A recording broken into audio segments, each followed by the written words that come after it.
ఏది అయినా ట్రై చెయ్యి ఆచి చికెన్ మసాలా. సినిమాను మించిన ట్విస్టులు, వెండి తెరను తలపించే సన్నివేశాలు నిజ జీవితంలో అప్పుడప్పుడు కనిపిస్తూనే ఉంటాయి.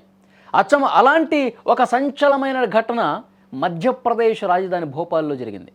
ఎస్వి కృష్ణారెడ్డి దర్శకత్వంలో వచ్చిన శుభలగ్నం సినిమా గుర్తుందా? ఆ సినిమాలో ఆమెని తన భర్తను ₹1 కోటి అమ్మేస్తుంది. ఇక్కడ కూడా దాదాపు అదే జరిగిందండి. కానీ ఒక చిన్న మార్పు.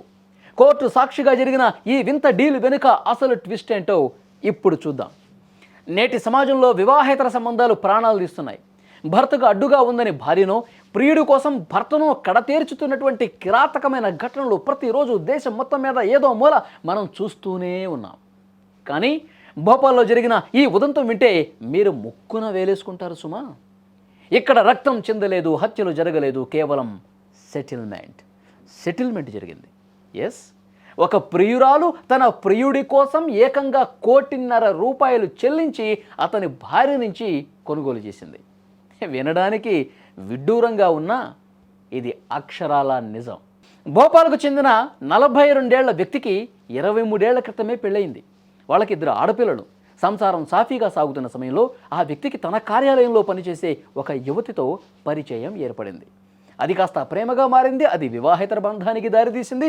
ఇంట్లో భార్య పిల్లల్ని పట్టించుకోవటం మానేసి ప్రియురాలి ధ్యాసలో మునిగిపోయాడు ఆ మహానుభావుడు. తండ్రి ప్రవర్తనతో విసిగిపోయిన 16 ఏళ్ల పెద్ద కుమార్తె తన తండ్రి తమను నిర్లక్ష్యం చేస్తున్నాడంటూ ఫ్యామిలీ కోర్టులో పిటిషన్ వేసింది. కోర్టు కౌన్సిలింగ్లో ఆ వ్యక్తి షాకింగ్ స్టేట్మెంట్ ఇచ్చాడు. నేను నా ప్రియురాలతోనే ఉంటాను, నేను నా గర్ల్ ఫ్రెండ్తోనే ఉంటాను, నేను నా భార్యతో బతకలేను అని క్లియర్గా చెప్పేశాడండి. అక్కడే అసలు కథ మొదలైంది. భర్త మొండితనాన్ని చూసిన భార్య తన పిల్లల భవిష్యత్తు కోసం ఒక సాహసోపేతమైన నిర్ణయం తీసుకుంది. సరే, నీకు ఆమె కావాలంటే వెళ్ళిపో, నీకు ఆమె ఇష్టం ఉంటే వెళ్ళిపో, కానీ మా జీవితాలకి భద్రత ఏది మరి అని సూటిగా కోర్టులోనే ప్రశ్నించింది భార్య. చర్చల అనంతరం పెద్దల సమక్షంలో ఒక ఒప్పందం కుదిరింది. భర్తను శాశ్వతంగా వదులుకోవడానికి భార్య పెట్టిన డిమాండ్కు ప్రియురాలు గ్రీన్ సిగ్నల్ ఇచ్చింది. భార్య పిల్లలు ఉండటానికి ఒక ఖరీదైన డూప్లెక్స్ ఇల్లు, సుమారు ₹27 లక్షల హార్డ్ క్యాష్. అందుకు ప్రియురాలు కూడా అలా అడిగిందో తడువుగా ఎస్ ఐఎమ్ రెడీ అని చెప్పేసింది. మొత్తంగా ఇంటి విలువతో కలిపి దాదాపు ₹1.5 కోటి పెట్టి తన ప్రియుణ్ణి దక్కించుకుంది. దీంతో 23 ఏళ్ల వైవాహిక బంధానికి చట్టబద్ధంగా స్వస్తి పలికారు. భర్త తన ప్రియురాలతో వెళ్ళిపోగా భార్య తన 2 పిల్లలతో కలిసి ఆ ఇంట్లో కొత్త జీవనాన్ని ప్రారంభించింది. సినిమాలో ఆమెని పాత్ర నెగిటివ్గా అనిపించినా ఇక్కడ భార్య తీసుకున్న నిర్ణయం చర్చనీయాంశంగా మారింది.